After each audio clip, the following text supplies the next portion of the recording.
Starting from scratch requires both ingenuity and patience to succeed. Life Uncontained, a husband and wife team famed for their ability to build anything from the ground up, will be the subject of today's film. Life Uncontained's top builds will be discussed in this video. Mackenzie and Spencer, a married couple from Florida, United States, have a YouTube channel with 1.5 million followers and more than 150 million views, which we'll introduce to our audience first. After selling their cars and quitting their jobs in Texas, the couple relocated to Florida in March 2018. The family decided to document their progress in creating their debt-free shipping container home via a YouTube channel. On their channel, they put together some amazing projects. For example, they used Tesla batteries to turn an old barn into a solar system. The idea of using containers to build a foundation for a home was also unthinkable at the time. Millions of individuals have been inspired and influenced by this couple's online presence. As a result, in today's video, we'll be showcasing our 5 favorite constructions from around the web. Well, do you know of a way to get a free audiobook online in seconds? Check out the link in the description below. You will get my #1 recommendation on how to get a free audiobook. Not just any kind, but only the best, top-notch audiobooks. The shipping container bathroom is positioned at number 5. They use a shipping container to house the master bathroom shower. Typically, a cement board is framed around the 16-ounce center. The insulation is removed, a new stud is added, and the project is complete.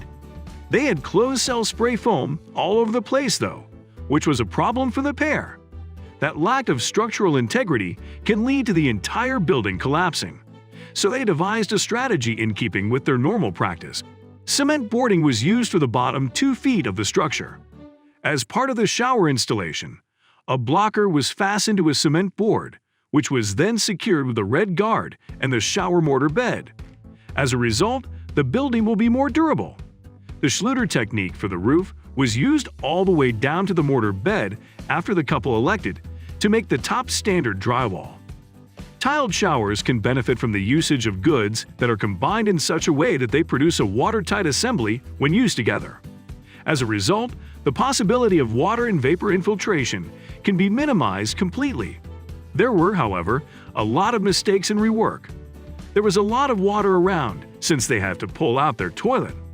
The toilet water spilled all over the place as the workers raced to finish the installations and hang the drywall. Additionally, the shower had to be reduced in size due to the limited space available in a shipping container. As a result, they were able to get a 30-inch vanity instead of a 24-inch vanity if they reduced the size of the shower a bit. Number 4 is repurposing an old barn into a solar-powered workshop. The barn they rented had previously been occupied, but is now vacant. All of it was sanitized, and new floors and walls were installed on all sides. The idea was to create a space where all of the solar-related gear could be housed. Dry solar closets will occupy half of the barn, while dry storage closets will occupy the other half. However, it was not a simple process. There were already termites and cockroaches infesting the barn. Repairs were made to the structure, which included replacing the woods that had been destroyed, as well as installing temporary braces and other strappings. It took them nearly 3 weeks to completely transform the barn into a fully functional solar workshop. A more natural and unusual separation from society is the goal of the couple's plan to live apart in the woods. Third, do-it-yourself Rainwater Collection. The pair built their own rainwater collection system from scratch. This is the method by which they will be able to obtain water for their home. Each of the 3 water tanks had a storage capacity of 2,500 gallons, for a total of 7,500 gallons, and were placed in an area that received shade from trees. The water tank's shelf life is extended as a result of this method. First, they'd mark the area where the tanks will be put in a T-shape with 4x6 wooden borders. To begin, they erected the wooden tanks and then leveled the sand throughout the designated zone. Next, they covered the leveling with landscaping fabric and then added a layer of gravel drainage on top. After that, water tanks were installed in the area. It was now time to link up the various tanks and components of the system. For the same reason, they excavated the untouched portion of the leveled ground. Each of the 3 tanks has its own shut-off valve, which is connected to the 3 box's 3 shutoff valves. Every time there is a downpour, the water gathered on the roof is channeled down the gutters by the metal roof. One of the tanks will be able to receive it through the pipes. Due to the force of gravity, the water will rise into the first tanks.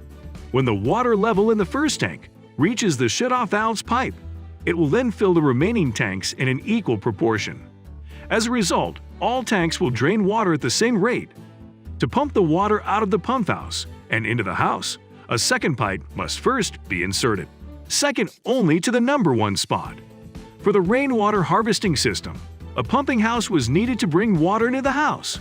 To do this, the couple constructed a concrete slab on which to build a pumping house, and then built the house's 4 walls, attaching each stud in turn to the concrete base with double blocking. In order to protect the pump house from water damage, the couple decided to dismantle the pump house. Having a living roof, the living room is joined to the rafters at a distance of 12 inches from one another and to the subfascia, which provides additional support for the eaves and supports the gutter system. It was then time for them to finish the roof deck, which was made of 3 4-inch tongues and grooved plywood. For the living roof, they added metal sheets formed like an L on the edge of the roof to provide additional structural shading. When it comes to layering, they keep water away from the fascia and send it to the gutter. There were 2 layers of thick plastic on top of an ice and water barrier, followed by a layer of gravel for drainage, then a landscaping fabric for the soil amendment on top of that. Off-grid solar power for the solar panels mounting is in the first place.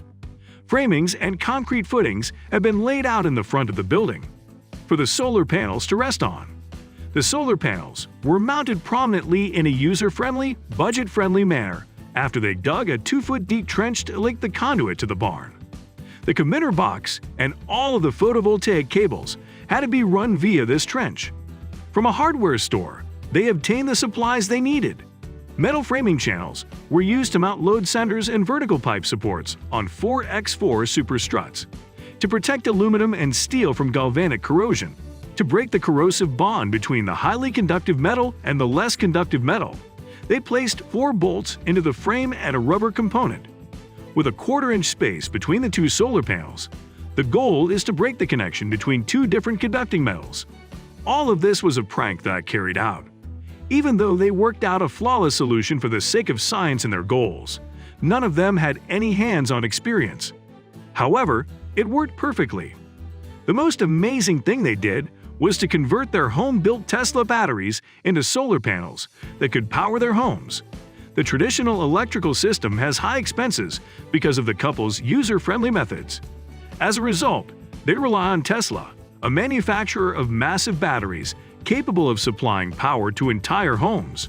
In addition, Tesla batteries can deliver a breakthrough for sectors that are only beginning to develop their solar needs. In order to fulfill a long-held ambition, this couple sold their restaurant company and gave up their comfortable lifestyle in order to create an off-grid container home powered entirely by solar energy and a rainwater collecting system.